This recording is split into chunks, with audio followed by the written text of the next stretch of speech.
अस्सलाम वालेकुम। Joint session के साथ मैं हूं इमरान सनाउल्लाह। आज के इस ज्वाइंट सेशन में हमें ज्वाइन कर लिया है मारूफ तजियाकार राना मुबशर साहब ने, उन्हें खुश आमदीद कहेंगे। इसके अलावा मुर्तज़ा सुलंगी साहब भी मायनाज तजियाकार हैं, वो भी हमारे साथ मौजूद हैं। साथ ही साथ हमारे साथ आज इस सेशन में शरीक गुफ्तगू होंगे लेफ्टिनेंट जनरल रिटायर्ड गुलाम मुस्तफ़ा साहब, उन्हें भी वेलकम करेंगे। और स्टूडियोज़ में हमें लाहौर स्टूडियोज़ में हमें ज्वाइन कर लिया है मारूफ तजियाकार नसीरुद्दीन नैयर साहब ने। आप सब लोगों को खुश आमदीद। हुकूमत की मुद्दत अब मुकम्मल होने को है और इस 5 साल मुद्दत में 16 माह की जो PDM की हुकूमत है वो भी शामिल है। आज वज़ीर आज़म ने यह कह दिया है कि आज वो सदर पाकिस्तान को असम्बली तहलील करने की एडवाइस भेज देंगे। असम्बली सेशन से उन्होंने खिताब भी किया है, अपनी खूब तारीफ़ें की हैं, अपनी कारकर्दगी आवाम के सामने रखी है। क्या कहा आप देखिए। बहुत अच्छे तरीके से इस हुकूमत ने अवाम की खिदमत की। पाकिस्तान के अंदर पहली मरतबा इस साल 10 साल में गंदम की पैदावार सबसे ज्यादा हुई। IMF का मुआहदा हो गया और पाकिस्तान डिफॉल्ट के खतरे से निकल चुका। दूसरा, जनाब स्पीकर, इंफॉर्मेशन टेक्नोलॉजी अपनी नौजवान नस्ल के लिए। तीसरा, मादनियात। और चौथा, हमारी एक्सपोर्ट्स। ये विजन जनाब स्पीकर, ये निज़ाम मार्ज वजूद में आ चुका है। अल्लाह ताला ने इसी गुलदस्ते को कामयाबी दिलवाई तो ये गुलदस्ता इंशाअल्लाह उसकी फूलों की महक पूरे पाकिस्तान में नहीं दुनिया में फैलेगी इंशाअल्लाह, मेहनत, अमानत और दयानत के जरिए। वज़ीर आज़म की ये गुफ्तगू आपने मुलाहिज़ा की। साबिक वज़ीर आज़म शाहिद खकान अब्बासी, जिनका ताल्लुक भी मुस्लिम लीग नून से ही है, उन्होंने इस असम्बली के हवाले से क्या कहा और वज़ीर आज़म के जवाब में उनका क्या कहना था और इस असम्बली के बारे में कितने मायूस थे। और नाज़रीन, ये पहला मौका हमें नज़र आ रहा है कि जो हुकूमत वक्त के जो वज़ीर आज़म है वो अपनी कारकर्दगी से किसी हद तक मुतमिन है, लेकिन अपोजिशन लीडर राजा रियाज लगता यूं ही है कि वज़ीर आज़म से भी ज़्यादा मुतमिन दिखाई देते हैं। बड़ी उन्होंने आज तारीफ़ें की हैं वज़ीर आज़म की भी, स्पीकर की भी, डिप्टी स्पीकर की भी, और साथ ही साथ उन्होंने ये भी कह दिया है कि हमने हमारा लहू भी इसमें शामिल है रियासत को बचाने के लिए और हमने भी बड़ी कोशिश की है ताकि रियासत को बचाया जा सके, मुल्क को डिफ़ॉल्ट से बचाया जा सके। उन्होंने क्या कहा असम्बली में वो भी देखिए। मुश्किल तरीन वक्त में भरपूर मेहनत करके पूरी लगन के साथ हमने इस मुल्क को डिफॉल्ट होने से बचाने में अपना रोल अदा किया। इस मुल्क के अदारे तबाह होने लगे थे, उनको बचाया। खराज तहसीन पेश करता हूँ, आपने तमाम हाउस को जिस आला तरीके से चलाया वो उस पर आप खराज तहसीन के मुस्तहिक हैं। तो हर तरफ से तारीफ़ें ही तारीफ़ें हो रही हैं अपनी कारकर्दगी के हवाले से। तो मुर्तज़ा सुलंगी साहब, डिबेट का आगाज़ मैं आपसे ही कर लेता हूँ। 5 साल असम्बली की मुद्दत तकरीबन मुकम्मल हो गई और जिसमें 16 माह इस PDM हुकूमत के भी शामिल हैं। आप ये बताइए कि क्या आप भी इस हुकूमत से मुतमिन हैं? हमने क्या खोया, क्या पाया? 15वीं कौमी असम्बली जिसका आज इख्तिताम हो रहा है, ये वो कौमी असम्बली है जिस के 2 वज़ीर आज़म रह चुके हैं, 2 मुतज़ाद मुखालिफ पार्टियों के, 2 मुख्तलिफ स्पीकर और डिप्टी स्पीकर रहे हैं।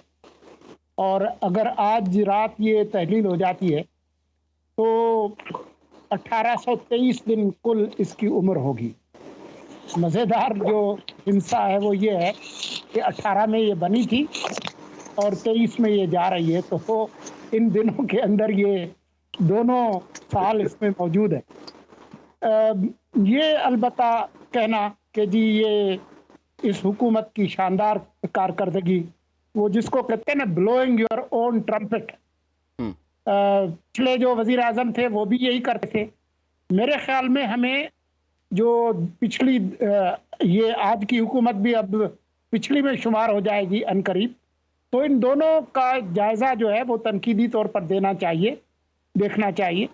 जो इन्होंने अच्छे काम किए हैं वो हम बताएंगे, जो चीज़ें वो नहीं कर सके या उनकी नाकामियां हैं उस पर भी हमें बिल्कुल ईमानदारी से बात करनी चाहिए। तो ये कहना कि जी वो गंदम की फसल बहुत ज़्यादा हो गई तो उसमें शहबाज शरीफ का क्या कमाल है, मतलब ये तो हमें पता है एक्सपोर्ट्स के फिगर्स कोई इतने इम्प्रेसिव नहीं है। हम अभी भी एक मुआशी गड्ढे के अंदर गिरे हुए हैं और ना जो पिछली हुकूमत की PTI की उसने कोई बुनियादी इस्लाहात किए, न मौजूदा जो हुकूमत है उसने कोई बुनियादी इस्लाहात किए। सारा जो बोझ है वो गरीब आवाम और मिडिल क्लास पे डाला गया है। तो ये अपने दिल को तो खुश कर सकते हैं, लेकिन जो हकीकत है वो ये है कि हम बहुत बुरी सूरत हाल में हैं। मैं सिर्फ एक ही मेरे लिए सिल्वर लाइनिंग होगी कि ये सारी जमातें, ये जो वक्त इनको मिला है इलेक्शन कैंपेन का, इसमें हमारे सामने कोई मुआशी प्रोग्राम रखें कि हम इस गड्ढे में से निकलेंगे कैसे, क्या इस्लाहात करेंगे। अगर कोई मुकाबला होना है तो वो गालियों का नहीं होना चाहिए। मुकाबला इस पे होना चाहिए कि इस मुल्क को हम मुआशी तौर पर कैसे मजबूत करेंगे, सियासी तौर पर कैसे मुस्तहकम करेंगे, ताकि मैं और जनरल गुलाम मुस्तफ़ा, हमारे बाल सफ़ेद हो रहे हैं, हम ये मुल्क अपने नौजवानों के लिए बेहतर हालत में छोड़ जाए। तो सोलंकी साहब, अब तो नौजवानों के भी बाल सफ़ेद हो गए हैं जो मुल्क के हालात चल रहे हैं। अब ये मुझे बताइए, हर गवर्नमेंट आती है वो यही कहती है कि मुल्क को ठीक करने आए हैं, लेकिन हमने देख लिया इतनी गवर्नमेंट्स आई, मुल्क इनसे ठीक नहीं हो पाया, तो फिर कौन करेगा मुल्क ये ठीक? फिर ये मुल्क, इस मुल्क के अवाम ही ठीक करेंगे, और मैं नाउमीद नहीं हूँ। मुझे अब भी उम्मीद है कि इस मुल्क के अवाम कोई मुतबादिल सियासी क़यादत लाएंगे, इन जमातों के अंदर जमहूरियत को पनपने का मौका देंगे। पार्टियों के अंदर जमहूरियत आएगी तो मुल्क में भी आएगी। बदकिस्मती से इस वक्त किसी जमात के अंदर जमहूरियत और जमहूरी कल्चर नहीं है। सही। नैयर साहब, इस हुकूमत की सबसे बड़ी कामयाबी आपके ख्याल में और सबसे बड़ी नाकामी क्या है? कामयाबी रेकोडिक प्रोजेक्ट का रिवाइवल, ये बहुत बड़ी अचीवमेंट है, और आने वाले वक्त के लिए पाकिस्तान के मईशत में अगर कोई प्रोजेक्ट बेहतरी ला सकता है तो वो रेकोडिक प्रोजेक्ट है। ग्वादर पे इन्होंने काम किया है, ग्वादर पोर्ट को मज़ीद फंक्शनल किया है, ये इनके पॉजिटिव स्टेप्स। जो कुछ इनसे नहीं बन सका, अगरचे दावेदारी है कि हमने मुल्क को डिफ़ॉल्ट से बचा लिया और IMF से एग्रीमेंट कर लिया, लेकिन एग्रीमेंट्स जो मशरूत है, जिसके अभी भी खदोखाल इतने ज़्यादा नुमाया नहीं कि फ्यूचर कॉन्ट्रैक्ट क्या होगा, उसकी जो शराइत हैं उसमें अवाम बिल्कुल जकड़ के रह गए हैं। पहले ये कर्ज़ों में जकड़ी हुई मईशत को ना साबका हुकूमत बेहतर कर सकी, ना ये कर सके। आने वालों के बारे में कुछ कहा नहीं जा सकता, लेकिन एक बात का इजाफ़ा कर दूं कि 2018 से पहले जो 2 हुकूमतें रहीं, अगरचे वज़ीर-ए-आज़म तसलसल से ना रहे, लेकिन हुकूमत उसी जमात की रही, पाकिस्तान पीपल्स पार्टी और पाकिस्तान मुस्लिम लीग। अगर उन्होंने मईशत को बेहतर किया होता तो शायद ये 3 साल की बैड गवर्नेंस से इस कदर फॉल न करती जिस कदर ये अब कर चुकी है।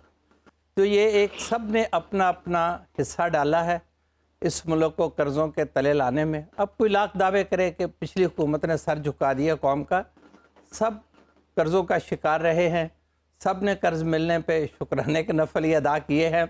उसकी वजह यह है कि गैर तरक्याती अखराजात और हुक्मरानों के जो शाहाना अंदाज है जी, वो भी एक मुल्क की इकॉनमी का बर्बादी का बायस है।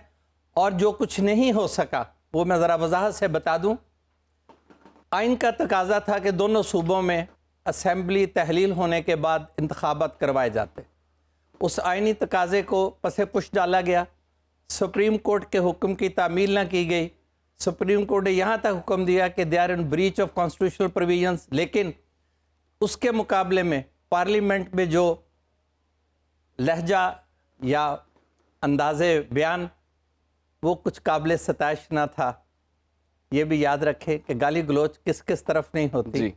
और किसी को माफ़ नहीं किया। अगर एक और बात बता दूं, उससे फ़र्क कॉन्सिक्वेंस क्या हुआ है, लोगों का हक है हक में हुक्मरानी का। जनवरी 14 में सूबाई हुकूमतें ख़त्म हुई पंजाब और KP की। अब जो इंतज़ामात होने जा रहे हैं उससे पंजाब और KP तो कम से कम 1 साल तक अवामी हुकूमतों से महरूम रहेंगे और नामजद करदा लोग हुक्मरानी करेंगे। और इसी तरह से एक तयशुदा मंसूबे के तहत आने वाली केयर टेकर हुकूमत को पहले से ही एक्सटेंशन दी जा रही है। 3 दिन बाद भी असम्बली खुद ब खुद अपनी मुद्दत ख़त्म करके एक्सपायर हो जाती, तो फिर इलेक्शन 60 डेज में होते। जी बिल्कुल। सिर्फ 3 दिन पहले असम्बली डिज़ोल्व करके एक आइनी शिक से ये रास्ता निकाला गया है कि इलेक्शन को 90 दिन पे ले जाए। फिर काउंसिल ऑफ कॉमन इंटरेस्ट में सेंसस को अप्रूव करके, अब अगर सेंसस के अप्रूवल के बाद डिलिमिटेशन की जो लीगल रिक्वायरमेंट है उसमें इलेक्शन कमीशन पड़ जाएगा तो 4 माह कहीं नहीं गए, 2 माह तो वो प्रोसेस में गुजरेंगे। फिर वो प्रिलिमिनरी लिस्ट पब्लिश होगी, 30 दिन में रिप्रेजेंटेशंस होंगी, फिर 30 दिन बाद फैसले होंगे। तो ये एक लंबा चक्कर और उसके बाद भी डिलिमिटेशन के ऑब्जेक्शंस का इख्तियार है। ये तो सेक्शन नैयर साहब, ये इनकी कामयाबी होगी या नाकामी? क्योंकि वो जैसा चाह रहे हैं वैसा कर रहे हैं, वो तो कामयाबी समझते होंगे। अवाम को हक़ हुक्मरानी से महरूम रखना कभी भी कामयाबी नहीं कहलाएगा। अवाम को हक़ हुक्मरानी जितनी जल्द हो लौटाया जाए बेहतर है। एक हुकूमत जा रही है तो वो ये इंतज़ाम करे कि हक़ हुक्मरानी अवाम के पास जाए, ना कि ये इंतज़ाम करे कि हक़ हुक्मरानी अवाम से दूर रहे और उनके नामजद करदा लोग हुकूमत करें। पंजाब में जैसे मैं कहा 1 साल हो जाएगा, ये जनवरी में गवर्नमेंट तहलील हुई थी, जनवरी में इंटरिम केयर टेकर गवर्नमेंट आई है, ये अभी मार्च तक जाते नजर नहीं आए। 1 साल से ज़्यादा पंजाब और केपी इन्हीं हुकूमतों के तहत रहेंगे। और एक और बात बता दूं, आपने जिक्र किया अपोजिशन लीडर का, तो ये माशाल्लाह ये भी किसी पाकिस्तान की तारीख के पहले अपोजिशन लीडर हैं जो अरसा 1 साल के अपनी ही हाउस के लीडर ऑफ द हाउस से पार्टी टिकट मांग रहे हैं नेशनल असेंबली के लिए। जनाब शहबाज शरीफ साहब वज़ीर आज़म पाकिस्तान ही का प्रेसिडेंट है मुस्लिम लीग के, अगर टिकट जारी होता है तो उनके दस्तों से होता है। ये भी पाकिस्तानी सियासत ने एक अजीब ख्वाब देखा है कि खुद अपोजिशन लीडर ख्वाहिशमंद है कि मुझे leader of the house ticket जारी कर दे। आज तो वो कह रहे थे अपोजिशन का, फिर तारीफ ही होगी, अपोजिशन कैसे होगी जब आप टिकट मांग रहे हैं।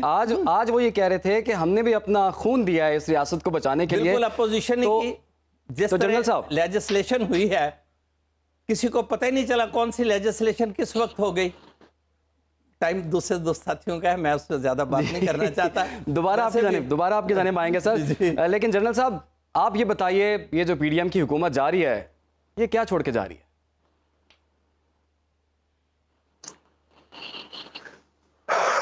पीडीएम की हुकूमत क्या छोड़ के जा रही है, ये पूछें कि वो देखे क्या क्या साथ जा रही है। अच्छा, देखिए, बहसियत मजमूई मैं समझता हूँ कि 3-4 इश्यूज जो थे, जो हमारे कौमी सतह पर जिनके ऊपर कभी किसी तरफ नजर नहीं गई, मैं उसकी तरफ आपकी तवज्जो दिलाना चाहता हूँ। नंबर 1, पाकिस्तान के निज़ाम तालीम, जिसके बारे में हर एक ने बात की, इज इन टैटर्स। आप यूनिवर्सिटियों के स्कैंडल्स देख लें, उस तरफ कोई ध्यान नहीं जा रही, वो तो एक चीज है ना। निज़ाम तालीम बहसियत मजमूई पाकिस्तान का इस वक्त जमीन बोस हो चुका हुआ है। और जो जो इसमें इश्यूज हैं वो बात। नंबर 2, पाकिस्तान का जो निज़ाम इंसाफ है, निज़ाम अदल है जो हमारा, ये बहसियत मजमूई अगर आज आप देखिए, और अगले दिन मैं एक क्लिप देखा था, काजी फैसल साहब जस्टिस साहब ने एक सवाल पूछा हॉल में बैठे हुए कि कितने लोग आप इस निज़ाम इंसाफ से मुतमईन हैं, किसी एक ने हाथ पर खड़ा नहीं किया था। निज़ाम इंसाफ जो इस कदर पुराना है कि मेरे से खैर बहुत ही ज्यादा पुराने से भी पुराना है, तो फिर आप अंदाजा कर लीजिए क्या हाल है उसका। हमारा जो भी है, हमारे जो कुछ भी हमने किया है, हमने इस तरफ कभी ध्यान नहीं दिया। अगर कोई आइन की अमेंडमेंट्स हुई हैं, वो अगर कोई कानून बने हैं, वो सब कुछ सिर्फ एक मकसद के लिए हुआ है कि किस तरीके से हुकूमत को या अपनी सियासत को बचाया जाए। पाकिस्तान के अवाम की जिसने अभी तक कोई ऐसा कानून नहीं देखा, कोई ऐसी इशू नहीं देखा कि भाई असेंबली में कोई डिस्कशन हुआ। तीसरा जो बहुत बड़ा इशू है वो ये है, फिरंगी साहब ने इशारतों से बात की है कि मैं बहसियत मजमूई जब वोट देता हूं तो कौमी असेंबली में मेरी जो कौम है पाकिस्तान की, उसके अपनी इज्तिमाई दानिश बैठी होती है वहां पे। तो इस इज्तिमाई दानिश का अगर हाल देख लीजिए आप, इसका इस हुकूमत के दौर में जो ये हमारे बजट पास हुआ है उसका हालत अगर आप देख लें, उसके बाद जो कानून बने हैं तो ये देख लीजिए।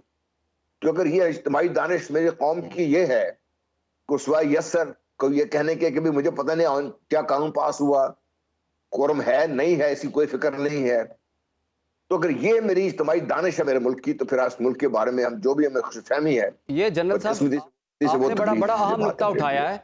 जितने भी स्कूल, कॉलेजेस, यूनिवर्सिटीज हैं, वहां पर स्टूडेंट्स अगर पढ़ के नहीं पेपर देते तो वो पास नहीं होते, लेकिन ये जो तमाम बिल हैं बगैर पढ़े पास हो गए। ये एक इशू मैं आपको बता दूं एक और है। इस हुकूमत ने अपने आइन को जो इलास्टिसिटी प्रोवाइड की है ना, वो अब इतनी ज्यादा है, इस आइन और कवानीन के तहत जो मर्जी चाहे वो आप कर सकते हैं।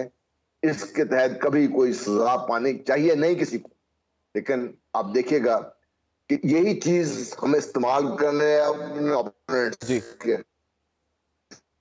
ठीक है जनरल साहब, इस पर मजीद भी हम बात करते हैं। सराना मुबशर साहब, हमने ठीक है, वो नजर आ भी गया हमें कि हमने मुल्क को डिफॉल्ट से बचा लिया, लेकिन लोगों को तो डिफॉल्ट कर दिया हमने। गरीब का तो बुरा हाल है। तो करने क्या आए थे तमाम हुक्मरान? और जो हुकूमतें आती हैं जिस काम के लिए आती हैं, वो उस काम के अलावा वो हर काम करके चली जाती हैं। क्यों होता है ऐसा? देखिए, मियां मोहम्मद नवाज शरीफ साहब ने बड़ी अच्छी बात की थी और उन्होंने कहा था कि जब नो कॉन्फिडेंस मूव हो गई थी और पीटीआई की हुकूमत को घर भेज दिया गया था, तो उस वक्त मियां मोहम्मद नवाज शरीफ साहब ने मशवरा दिया था और बड़ा सीरियस मशवरा दिया था कि जनाब आप फौरी तौर पे इलेक्शंस की तरफ जाएं और इलेक्शंस करवा लें। लेकिन क्योंकि यहाँ पे भी दो किस्म की सोच है मुस्लिम लीग नून के अंदर, वहां पे एक धड़ा जो था उसने कहा नहीं जी हमें हुकूमत में आना चाहिए और हम हुकूमत के अंदर रहे और रहकर हम कुछ ऐसे काम कर जाए, रिवाइव कर जाए इकॉनमी को, और जो कि बाद में इलेक्शन की तरफ अगर हम जाएंगे तो शायद हमें को बहुत अच्छा वहां से अवाम की तरफ से रिस्पॉन्स मिलेगा। लेकिन ऐसा हुआ नहीं और जिस तरीके से महंगाई हुई, वो महंगाई इतनी ज्यादा हो गई कि अब मुश्किल पड़ी हुई है कि वापस हलकों में जो भी उम्मीदवार होंगे वो जाएंगे तो क्या लेके जाएंगे और क्या बेचेंगे वहां पे जाके और क्या वहां पे ख्वाब बेचेंगे लोगों को। सो एक सिचुएशन है अभी पीडीएम के लोगों में, पीडीएम की पार्टीज में, और उसमें उसको फेस करना एक कोई आसान काम नहीं होगा। इसीलिए आप देख लें कि मजीद टाइम बाय करने की कोशिश की जा रही है। ठीक है, ये बात दुरुस्त है कि जनाब होने चाहिए, यहाँ पे मर्दमशुमारी होनी चाहिए, ये बिल्कुल ठीक है। नई मर्दमशुमारी के तहत होने चाहिए इलेक्शंस, नई हल्का बंदियां होनी चाहिए। बट देन अगेन अगर इतनी सीरियसनेस होती और 90 दिन के अंदर या 60 दिन के अंदर अंदर इंतखाबात के बारे में सोचती अगर पीडीएम, तो वो अपने दौरे हुकूमत में ही सारा प्रोसेस उसको वाइंड अप कर सकते थे। लेकिन ऐसा नहीं हुआ। और अभी जो मैं आपको दोबारा रिपीट कर देता हूं, मैंने कल परसों भी रिपीट किया था आपके शो में, कि मुझे ये लगता है कि इलेक्शंस जो है पाकिस्तान के अंदर इंडिया में इलेक्शंस के बाद होंगे। इंडिया में जब इलेक्शन अगले साल 2024 में, यानी कि फर्स्ट क्वार्टर में तकरीबन खत्म हो जाएंगे जब, क्योंकि उनका प्रोसेस जरा थोड़ा सा लंबा होता है इलेक्शंस का, तो वो जब खत्म हो जाएंगे तो उसके बाद कोई हमें सीरियसनेस पाकिस्तान के अंदर इलेक्शन कराने की नजर आएगी। कोई मोड में शायद उस वक्त हम लोग चले जाएं इलेक्शन मोड में, लेकिन वो भी शायद वाली बात है, क्योंकि उससे पहले मुझे पाकिस्तान के अंदर इलेक्शंस होते हुए नजर नहीं आते जब तक इंडिया के अंदर इलेक्शंस ना हो जाए। अब ये हुकूमत क्या किया इसने, क्या नहीं किया इसने, अब उसमें तो एक लंबी फहरिस्त है। देखें जो यहाँ पे अवाम के साथ जो कुछ हुआ, अवाम की जो यहाँ पे बुरी हालत है, वो तो सबके सामने है। उसमें तो कोई यहाँ पे बहस की नहीं जा सकती, ना हुकूमत को डिफेंड किया जा सकता है, और अवाम की तो चीखें निकली हुई हैं। तो उसमें तो कोई दो राय है नहीं। आप ये कह दे कि जनाब पिछली हुकूमत ने ये किया सब कुछ, पीटीआई की हुकूमत करके गई, तो वो कहना काफी नहीं होगा। तो राणा साहब ये बताइए, करना पड़ता है। ऐसा क्या काम है जो कि 16 माह में ये लोग कर नहीं सके और अब ये उम्मीद कर रहे हैं कि निगरान टेन्योर में वो काम हो जाएगा? वो क्या काम है? देखें, जो मुझे समझ आती है, जो ये लोग भी उसको प्रॉपरली क्लैरिटी के साथ सामने नहीं रख पा रहे। मुझे ये नजर आता है कि आइंदा आने वाले दिनों में जो केयर टेकर सेटअप होगा, जो केयर टेकर प्राइम मिनिस्टर को यहाँ पे इख्तियारात दिए गए हैं, उसकी एक वजह तो मुझे बिल्कुल क्लियर नजर आती है। वो ये है कि जिस तरीके से पिंडी वालों ने बैठ के तकरीबन 1 साल लगा के उन्होंने जो इकोनॉमी की रिवाइवल के लिए जो एक्सरसाइजेस की हैं, उसको उसकी कंटिन्यूटी के लिए, और जो इन्वेस्टमेंट बाहर से आनी है उसकी कंटिन्यूटी के लिए ये सारी इख्तियारात है, और ये ताकि ये इन्वेस्टमेंट जो है आना शुरू हो जाए। किसी हद तक यूएई से आपके पास इन्वेस्टमेंट आने शुरू हुई है, उसके साथ साथ कतर से भी आएगी, चाइना से भी आएगी, ईरान से भी आएगी, और 2 ममालिक और ऐसे हैं जो किसी वक्त भी जंप इन कर सकते हैं, वो भी इसमें जनाब आपके पाकिस्तान के अंदर इन्वेस्टमेंट करने के लिए तैयार है। But the credit goes to Pindi, जो उन्होंने ब्रेनस्टॉर्मिंग की, जो पिंडी वालों ने सारा यहाँ पे एक्सरसाइज की पिछले तकरीबन 1 साल, और उन्होंने जनाब जितने बिजनेस टाइकून्स थे पाकिस्तान के अंदर या पाकिस्तान से बाहर, उनको बुला के उनके साथ ब्रेनस्टॉर्मिंग करके, उनके साथ सेशंस करके और कॉन्टिन्यूस सेशंस करके 1 साल ये निचोड़ निकाला, जिसके बाद आपकी इन्वेस्टमेंट्स आनी शुरू होंगी और प्राइवेटाइजेशन का अमल जी, भी जी। किसी हद तक शुरू हो जाएगा। तो बिल्कुल। उसमें इस हुकूमत को अगर क्रेडिट दिया जाए तो वो मेरे ख्याल में गलत होगा। पिंडी वालों को क्रेडिट आप दे सकते हैं कि इन्वेस्टमेंट जो आएगी उनको क्रेडिट आप जरूर दे सकते हैं। हुकूमत को क्रेडिट देना मेरे ख्याल में वो गलत होगा, वो नहीं ठीक होगा। तो राणा साहब वो तो न्यूट्रल है ना, सॉरी क्या मैं वो तो पिंडी वाले तो न्यूट्रल है ना। देखिए पिंडी वाले, देखें एक चीज जरा जहन में जरूर रखें, पिंडी वाले जो हैं वो काम कर रहे हैं मुल्क के लिए। अगर देखें कोई भी यहाँ पे चीफ होता है, कोई भी होता है, ठीक है, मैं किसी एक चीफ का नाम नहीं लूंगा, कोई भी चीफ हो, अगर मौजूदा चीफ भी जो है अगर बाहर से जाके पैसे लेके आते तो अपनी जेब में डाल लेने के लिए नहीं लाते, वो Right. मुल्क के लिए लेके आते हैं। तो यहाँ पे जितने चीफ हैं या जो भी पिंडी में बैठा होता है चीफ ऑफ आर्मी स्टाफ के ऑफिस में, वो अगर मुल्क के लिए पैसे लेके आता है तो मुल्क के लिए कुछ ना कुछ वहां पे कर रहा होता है। बिल्कुल मुल्क बिल्कुल के आपने लिए ठीक कहा वो राणा यहाँ साहब, पे आपने कोई बिल्कुल ठीक खिदमत अंजाम दे रहा कहा। होता मुझे है। एक छोटी सी अपने ब्रेक लिए का कुछ कहा जा नहीं रहा लेके है, आता। लेकिन मुर्तजा सुलंगी साहब आपकी चेहरे की मुस्कुराहट मैंने चुपके से देख ली है, अगर आप उसकी वजह थोड़ी सी हमें बता दें तो उसके बाद हम ब्रेक ले लेते हैं। नहीं, मेरे ख्याल में आप ब्रेक ले लें तो फिर मैं तफसील से बात करूं। वेल जी, इसमें मजीद करेंगे, फिलहाल यहाँ पर वक्त हो एक ब्रेक का, आप हमारे साथ थे। Welcome back. निगरान वज़ीर-ए-आज़म से मुताल्लिक अभी तक जो नाम है वो फाइनल नाम जो सामने नहीं आ सका, ऑल्दो ये डिसाइड तो हो चुका है लेकिन नाम अभी तक जो है वो सामने नहीं आ सका। और आज जो मुलाकात होनी थी वज़ीर-ए-आज़म शहबाज शरीफ की अपोजिशन लीडर राजा रियाज के साथ, तो वो मुलाकात भी अब मुलतवी हो गई है। और इस मुलाकात के मुलतवी होने की वजह जो है वो बड़ी हैरानकुन है कि राजा रियाज साहब जो कि अपोजिशन लीडर हैं वो कुछ मसरूफ़ हैं और वो उन्होंने कहा कि मैं आज तो नहीं मिल सकता, बाद में आपसे मुलाकात होगी। निगरान वज़ीर-ए-आज़म से मुताल्लिक़ ख्वाजा आसिफ ने एक बयान दिया है और कहा है कि जो निगरान वज़ीर-ए-आज़म है वो हमारे एतमाद का होगा और हम कोई ऐसा रिस्क नहीं ले सकते। तो नैयर साहब, बड़ा सीक्रेट रखा हुआ है, इसमें क्या आपको वजह नज़र आती है, क्या मकसद नज़र आता है और आपके ख्याल में कौन हो सकता है फिर? उन्हें ये हक हासिल है सीक्रेसी का। ये जो कॉन्स्टिट्यूशनल चेंजेस आई हैं, ये मैकेनिज्म ही ऐसा है।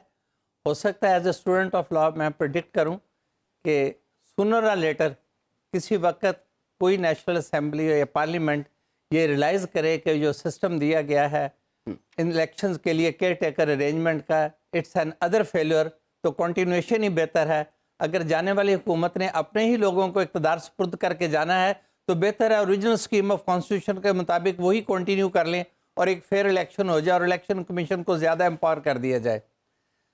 अब जो उनका कहना है कि कोई डार्क हॉर्स है, ये सारे स्पेकुलेशन चल रही हैं कई दिनों से, कभी किसी का नाम कभी किसी का नाम, ये नाम फ्लोट किए जाते हैं। राणा साहब इस पर बहुत अच्छा गौर कर सकते हैं।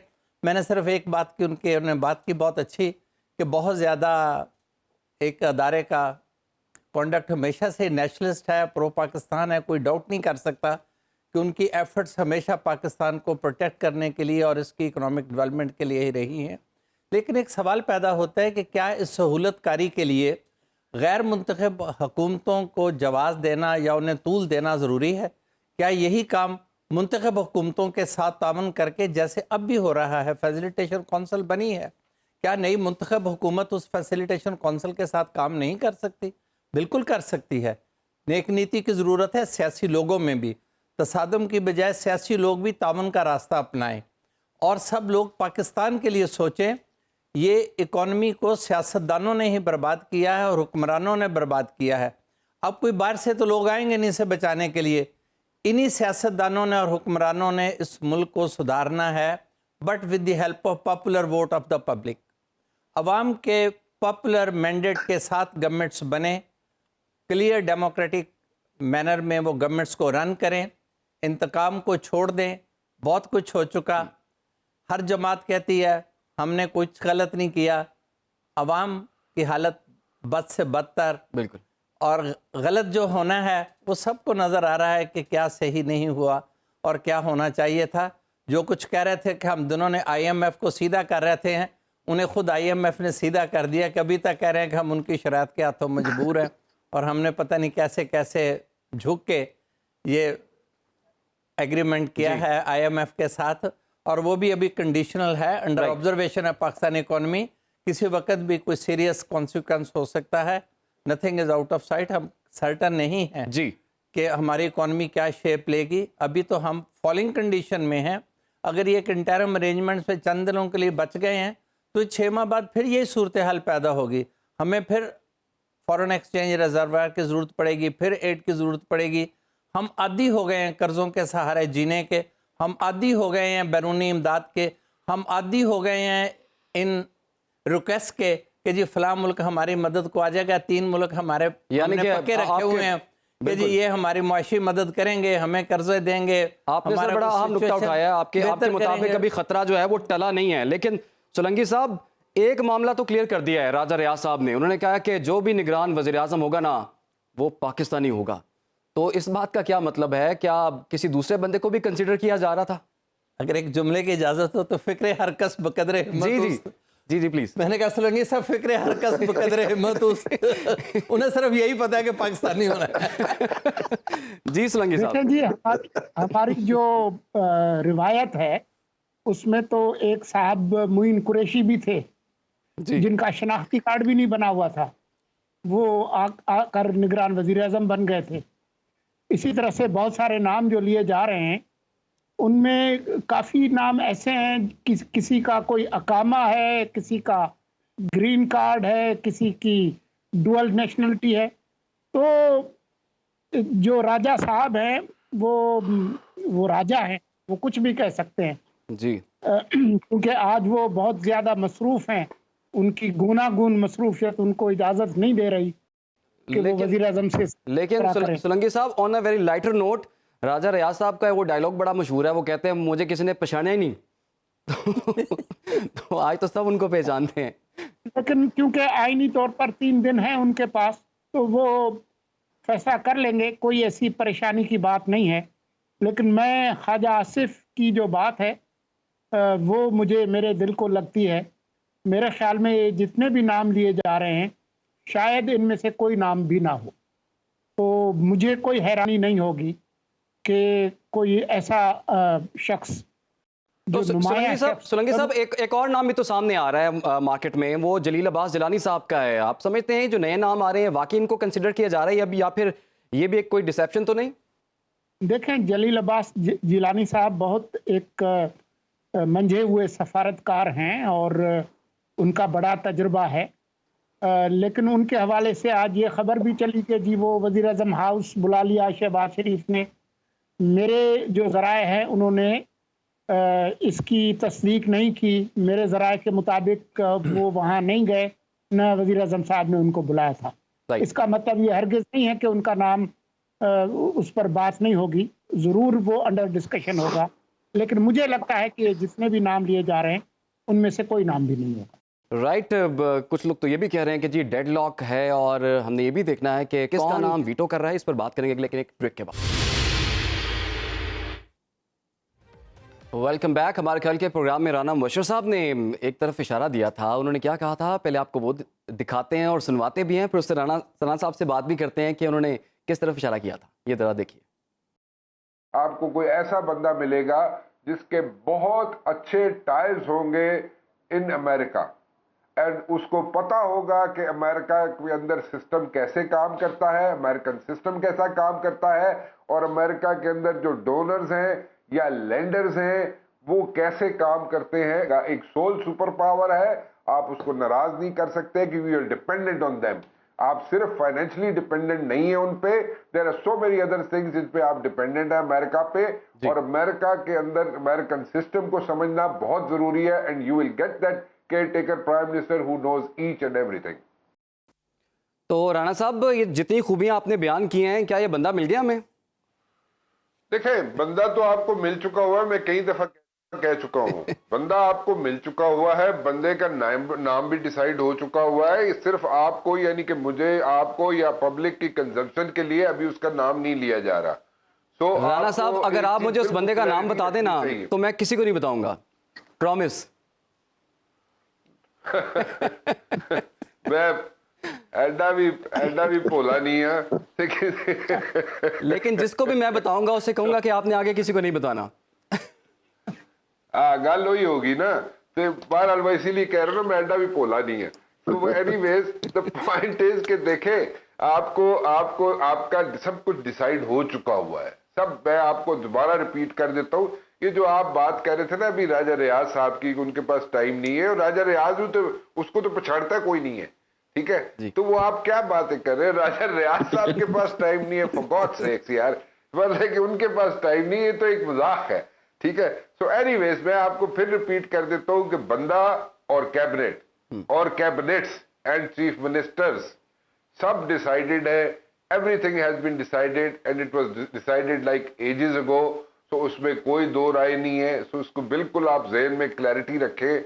हाँ, ये बात दुरुस्त है कि मैंने जिस बंदे की तरफ रेफर किया था आपको, ये जिस बंदे की तरफ इंडिकेट किया था, जिसका क्लिप आपने चलाया है जी। हाँ, मैं ये जरूर समझता हूं कि ऐसा आदमी होगा जो कि अमेरिकन सिस्टम, अमेरिकन वर्किंग को समझता हो, ठीक है। और जलील अब्बास जिलानी की अगर मैं बात करूं तो देखिए, जलील अब्बास जिलानी जब एम्बेसडर थे अमेरिका में, तो एक डिप्लोमेट के लिए एक बड़ा स्मूथ सेलिंग होती है अगर वो हिल पे, यानी कि कैपिटल हिल में उसका असर रसूख हो, और कैपिटल हिल में उसको लोग जानते हो, या कैपिटल हिल में वो जाके लोगों से मिल सकता हो, या अपने मुल्क के लिए कोई बेहतरी करवा सकता हो।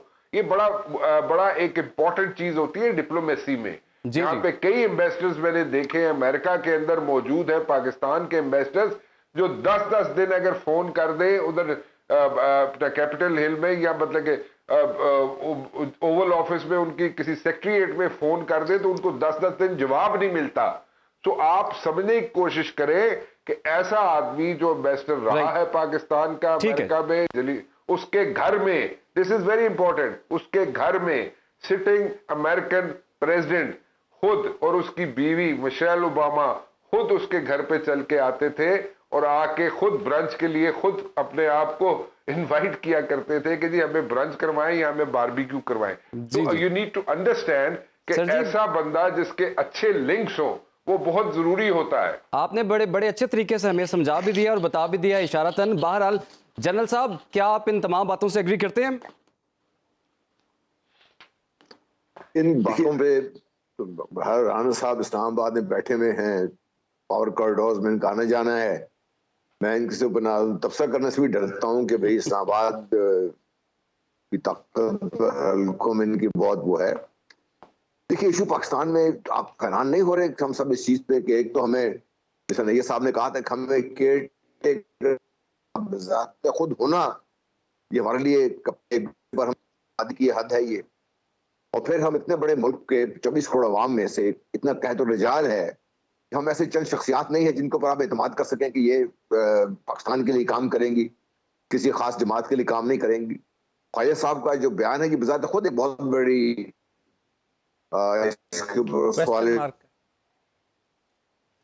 लेकिन उन्होंने सर, ख्वाजा साहब ने तो ये भी कह दिया, ख्वाजा साहब ने ये भी कह दिया सर कि ऑलरेडी ऐसा बंदा भी हो सकता है जिसका कोई नाम ही ना हो, जिसको अभी तक डिस्कस ही ना किया गया हो।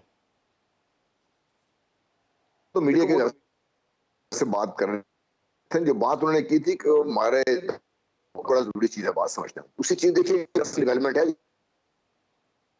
200, जिस तरह मैंने ये सारी बात 1 साल हो गया है, ये जो सेटअप है ये पीडीएम की मर्जी का है। सिंध में जब केयरटेकर सेटअप आएगा तो वही तकरीबन पीडीएम की मर्जी का होगा। हिंदुस्तान के बारे में कुछ ज्यादा कहने की जरूरत है नहीं है। आपकी नेशनल लेवल पे आएगा वो पीडीएम की मर्जी का होगा। तो पीडीएम तो इनडायरेक्टली वैसे ही गवर्नमेंट में है। तो क्या आपको ये नजर आ रहा है कि इस तरीके से, जिस तरीके से इन्होंने लैंड माइन छोड़ी है, अगर ये कल को अदालतों के चक्कर में फंस गए, पहली बदकिस्मती है कि हमने सियासत को अदालतों में फंसा कर रख दिया है, तो ये लंबा चलता रहे और पीडीएम बिहाइंड द सीन मजे करती रहे, ये बात भी हमें गौर करने की जरूरत है। और शख्सियत जो भी है, देखिए बड़ा इंपॉर्टेंट चीज ये है कि पाकिस्तान के लिए काम करें। शख्सियत जो भी है उनको ये समझना पड़ेगा कि पाकिस्तान में जो पॉलिटिकल स्टेबिलिटी है और आपकी जो इकोनॉमिक वेलबींग है, ये दोनों की बहुत इस वक्त अशद जरूरत है हमें।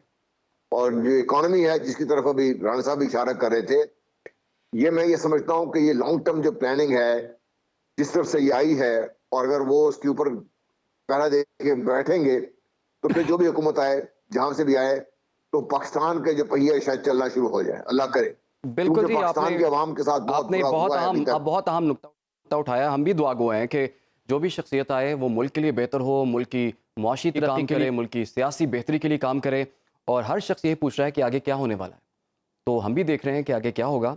ये जानने के लिए आप देखते रहिए जॉइंट सेशन। वक्त हुआ है इख्तिताम को, इजाज़त दीजिए, अल्लाह हाफ़िज़।